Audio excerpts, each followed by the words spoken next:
Radeiban homejai Gopanginu mati Omamia hibulukin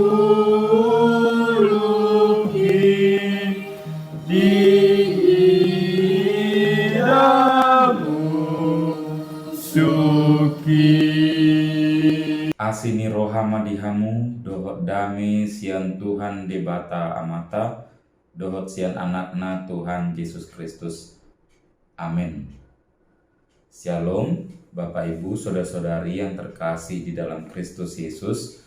Firman Tuhan yang menjadi renungan untuk kita pada pagi hari ini, hari Jumat, tanggal 7 Oktober 2022, tertulis di dalam Mazmur pasal 16 ayat 5, dan saya akan membacakan untuk kita sekalian. Begini firman Tuhan.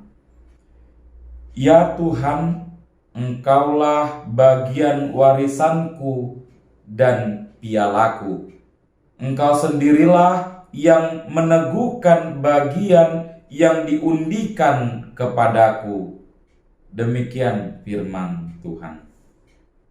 Bapak Ibu, saudara-saudara yang terkasih di dalam Kristus Yesus, ketika kita sebagai orang percaya benar-benar merasakan bagaimana kasih karunia Tuhan, ketika kita sebagai orang percaya benar-benar setia kepada Yesus Kristus dan kepada Allah, maka tentu kita akan benar-benar bisa merasakan bagaimana kasih Allah itu, bagaimana anugerah Allah, bagaimana berkat dan sukacita itu tercurah bagi kita.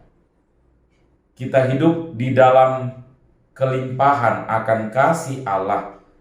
Kita hidup kelimpahan atas anugerah Allah yang begitu besar dan berkat Tuhan yang begitu banyak. Bapak Ibu, saudara-saudara yang terkasih, firman Tuhan pada hari ini yang menjadi renungan bagi kita merupakan pengakuan dan rasa syukur pemazmur bahwa pentingnya dan berharganya akan kehadiran Allah dalam hidupnya yang ia gambarkan melalui warisan dan piala. Pemazmur menganggap dan menggambarkan bagaimana kasih Allah itu digambarkan sebagai warisan dan juga sebagai sebuah piala. Tentu hal ini bukan untuk merendahkan akan posisi Allah, melainkan menggambarkan bahwa Allah adalah yang harus dipegang selalu dan yang harus diraih. Begitu juga dengan kehidupan kita, Bapak Ibu Saudara-saudari yang terkasih. Kehidupan kita sebagai orang percaya ini tentu harus bertuju kepada Allah yang memberikan kehidupan bagi kita. Kehidupan orang percaya yang benar-benar setia mengikuti Yesus adalah bagaimana untuk mencapai sukacita yang abadi, mencapai surga yang diberikan Allah bagi kita, untuk mencapai bagaimana Allah itu benar-benar menjadi pegangan hidup kita. Ketika kita sebagai orang percaya benar-benar setia kepada Yesus dan juga mengikut Allah, maka kita akan mendapatkan kelimpahan.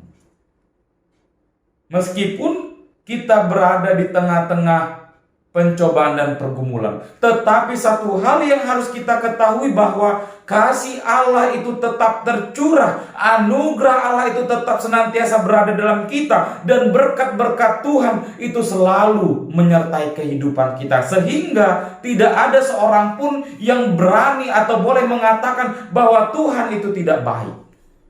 Ingat, Tuhan itu sungguh amat teramat baik, kasih setianya untuk selamanya. Oleh sebab itu mari kita setia kepada Allah. Mari kita memusatkan kehidupan kita hanya kepada Allah.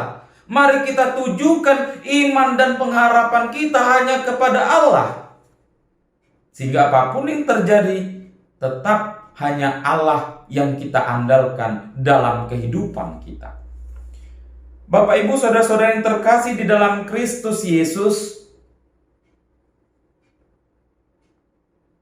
oleh karena itu berbahagialah kita yang beriman teguh kepadanya, yaitu kepada Yesus Kristus Tuhan kita, Anak Allah Bapa, yang menjadi juru selamat bagi umat manusia.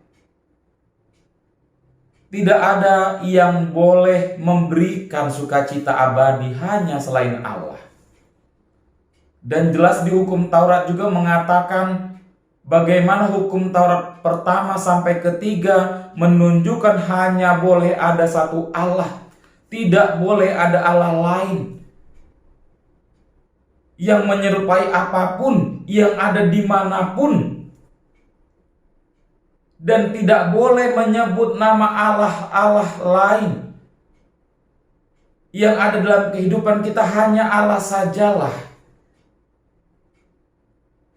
Menunjukkan diri kita harus hanya terpusat kepada Allah yang menjadi piala yang harus kita raih untuk mendapatkan kemenangan dan sukacita itu. Oleh sebab itu mari kita setia dan taat kepada Allah. Apapun yang menjadi pergumulan kita, apapun yang menjadi pencobaan yang kita hadapi, apapun yang menjadi tantangan dan masalah dan sakit penyakit yang kita rasakan pada saat ini, mari tetap beriman teguh, berpengharapan hanya kepada Allah saja. Sebab tidak ada yang bisa memberikan berkat dan sukacita serta kasih karunia yang berkelimpahan selain Allah. Biarlah kiranya Tuhan Yesus Kristus memberkati kehidupan kita hari ini, esok, dan selamanya untuk tetap setia kepada Allah. Amin. Kita bersatu dalam doa. Terpujilah Engkau ya Tuhan Allah Bapa kami, yang memberikan kami hikmat dan kebijaksanaan. Terlebih ketika Engkau mencurahkan Roh Kudus-Mu bagi kami. Ajari kami ya Tuhan, agar kami boleh tetap setia kepadamu. Ajari kami ya Tuhan, agar kami tetap beriman yang teguh, serta berpengharapan hanya di dalam nama diri-Mu saja. Kami mengucap syukur buat pagi hari ini di mana Tuhan masih memberikan kepada kami nafas kehidupan, kesehatan, dan kekuatan. Tuhan boleh memberikan kami kesempatan untuk boleh kembali menikmati kehidupan yang Engkau berikan bagi kami. Ajari kami ya Tuhan pada satu hari ini, di dalam memulai aktivitas kami, di dalam menjalani kegiatan kami satu hari ini ya Tuhan. Tuhan mampukan kami, agar kami boleh melakukan setiap tugas panggilan Tuhan yang Tuhan berikan bagi kami, pribadi lepas pribadi, boleh kami lakukan dengan baik, dan semuanya sesuai seturut kehendak Tuhan. Dan biarlah apa yang kami lakukan boleh menjadi berkat bagi kami, bagi sekeliling kami, dan membawa kami lebih bersukacita memuji memuliakan nama Tuhan. Ampuni kami dari dosa dan pelanggaran kami, agar kami senantiasa layak di hadapan. Terima kasih ya Tuhan. Terpuji termuliakanlah nama-Mu hari ini, esok, sampai selama-lamanya. Di dalam Kristus Yesus kami berdoa dan mengucap syukur. Bapa kami yang ada di surga, dikuduskanlah nama-Mu, datanglah kerajaan-Mu, jadilah kehendak-Mu di bumi seperti di surga. Berilah kami pada hari ini makanan kami yang secukupnya, dan ampunilah kami akan kesalahan kami, seperti kami juga mengampuni orang yang bersalah kepada kami. Dan janganlah membawa kami ke dalam pencobaan, tetapi lepaskanlah kami daripada yang jahat. Karena Engkau yang empunya kerajaan dan kuasa dan kemuliaan sampai selama-lamanya. Amin. Anugerah dari Tuhan kita Yesus Kristus, damai sejahtera dari Allah Bapa, dan persekutuan Roh Kudus menyertai engkau sekalian. Amin.